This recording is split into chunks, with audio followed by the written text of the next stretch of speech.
Okay, so we're in a place we haven't been in a long time, and that is back in the 458. Not exactly the back in it that I want to be as far as wheels on and driving around. About to do the first of our carbon fiber in a series of DIYs. So I figured I might attack what I think is going to be easiest, but I don't know because I haven't done it before. So you guys are going to learn how I learn. So let's move you. What we are doing today is this guy right here. So as far as I can tell, like anyone would do the obvious, you can obviously see there is 4 Allen key bolts here. Well, you guys can't see, but there's 4 Allen key bolts here. So let's get the right size and start by removing that. Decided if that's a better view for you guys or not, but now you can see that I'm going to be removing these 4. I've taken one out. Fairly long thing as well for what they are. They're fairly long. So let's get the rest of those out. Now, all 4 of those guys out, this thing pretty much just frees up and out. And there really isn't anything exciting on here whatsoever.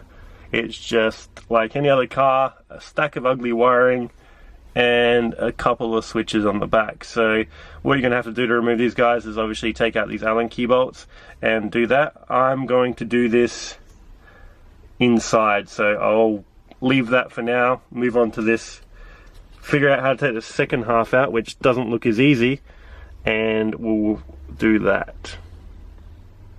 That seems to just come out, I don't know if you saw me take that apart, but that seems to come out in one piece, so there is a main plug to disconnect the whole unit. So I'm going to proceed up to these ones. So a bit of a trick, I'm using my phone as like a mirror. As far as what I can see holding this in, it looks like there's an Allen key bolt underneath here, and that looks like it holds this second part to this. We're going to have to remove the whole center console. There is 2 size 5 Allen key bolts at the front here that I am going to remove. Okay, so what I can tell, this is obviously still connected, so what I can tell is this center bit is probably the last bit that goes in for this. So I reckon I'm going to try and pop this up and see if it reveals anything else. Okay, so I think the easiest way to do this is to try and get maybe underneath. Did you hear that click? That's actually pushed that center bit up and out of the way. And again, just basically going underneath for this one. And when you go under, you're going to feel when you hit that plastic, and that sort of pops that up. There's actually another clip. You guys can't see that, but I'll show you that when I pop it out. Probably best to disconnect the cigarette lighter at this point, because obviously that attaches just underneath. See that? They've got like 3 clips on them. So they're just like little pin clips, and that's popped those clips out of that section, and then that reveals the rest of the bolt. Okay, so that's now revealed the rest of the bolts that we need to get to. So same Allen key as the front one, the front pair that we use, and that one, I don't know if I told you, that one was a size 5. So we're going to basically take out these 6. 1, 2, 3, 4, 5, and 6. Whole center console now is removable. The only things that are still plugged in are your glove box and your lift kit buttons. If you've got lift kit, those 2 guys, they're plugged in there. And basically your window switches and your hazard light button. So all these guys have to be unplugged before you can get this out. And we now have the 458 center console. So I'm going to finish this off actually inside, because there's a lot more room and we can see what exactly is going on. So we've got to remove that center trim out, which is attached to all the components. So as you can see, it was those 2 and those 2 that had to be removed to remove that trim out. So if you got this far, you obviously know how to do this. We've got to remove these guys and the switch panels, so I don't really need to explain it. It's quite self-explanatory. There's Phillips heads here and there's Allen keys, so I'm going to switch this stuff over for this stuff. Okay, so one thing I will show you, this is not for swapping out the center console, this is only if you're replacing it for the carbon fiber parts. Just here where I moved the hot glue, you're going to want to replace on here, on these little tabs that are coming out for the front fascia, if you want to call it, they're going to need hot glue on each 4 of those corners, so just keep that in mind to put some hot glue. The reason why I use hot glue is because it is removable. If you use any other super glue, you'll find you'll snap those off. So that's just one pointer for that one. Okay, and the other thing as well, when you try and get this guy out, the window switch panel, you have to remove the switches themselves. The way to do that is by taking those covers off to get the clips underneath. So in here you put a screwdriver. So now that's all switched over. So I thought you might find this one interesting. This is the dry carbon fiber with the whole window switching and everything all together. Now this is 162 grams. The factory original part is actually like either a cast aluminium or a cast steel item. And we're talking 380, so that's less than half with all the switching and everything together. So I thought that was an interesting comparison. You're getting a bit of bonus of shedding some weight as well. Okay, now we're going to replace the leather pad. Okay, so on to the next part. This is going to be the switching for the transmission. So we're going to have to, again, take the Allen key bolts out of here. So now that they're out, keep them in their respectable order. Again, these did have a little bit of hot glue on them, so I would probably say to do that as well. So it was just a little bit on the sides here, just to lock them in place, basically, just to keep them there, so if the screws did rattle loose, they wouldn't push through. Okay, so that's the transmission switching panel done.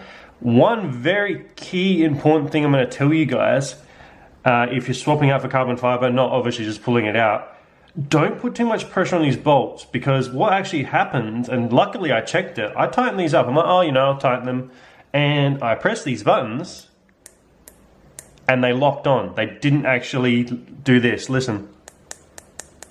They actually were, the tightness actually around the casing must put some pressure on the internal buttons. And I pushed it, and it locked in. I'm like, that can't be right. And not stress more, don't put too much pressure on these bolts. I've just nipped them up. I'm gonna put a bit of little hot glue on them to lock them down, and then that's it. Make sure each of those buttons clicks before you put it back together. So a very important one, guys. Remember that one. Okay, we're back. So putting this guy back in, exactly the same process as pulling it out. Just make sure, obviously, all your switches and stuff are still in the same location. The stuff that you basically pulled off, we want to put back on. Okay, so the last 2 bolts at the front again, guys, out of the big set that we have. So the back section, and now we're going to the front. A good note for these bigger ones as well, if you're changing the center console or removing it, they've got like a sort of like a black chewing gum tacky film on it. They're made to keep the bolts from shaking loose, so when you think they're tight, keep going slowly. You'll find that they keep tightening up. So when you think they're tight, they're probably not. So just keep going until they sort of bottom out. Okay, so the piece de resistance is the last piece, the transmission cover. So that finishes that off, and what a treat that looks like. That is a massive difference. That just looks really good. What we've got left to do now is pop that center console piece in, and I'll show you over the carbon fiber. Okay, and we're done. And I thought I picked the easy one to do first as far as the carbon fiber pieces for this car. How wrong I was. That was not easy. It took a few hours. There was some real finicky stuff to be done. It looked like pretty simple when I pulled it out. It looked pretty simple showing you on the camera as well, but it was finicky. There was a lot of little bits and pieces you had to sort of modify ever so slightly with the carbon fiber piece. It all almost went on perfectly, but it needed a little bit of tweaking here and there. So I'm done.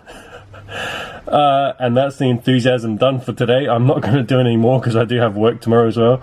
So it came up a treat. I'll show you guys now exactly what it looks like. Okay, center console is all back in, and now we have carbon fiber, and that really does finish it off. It looks a treat. It looks really good. It looks really good. So the final result was worth the effort. Everything works. Buttons all click. Big important one there.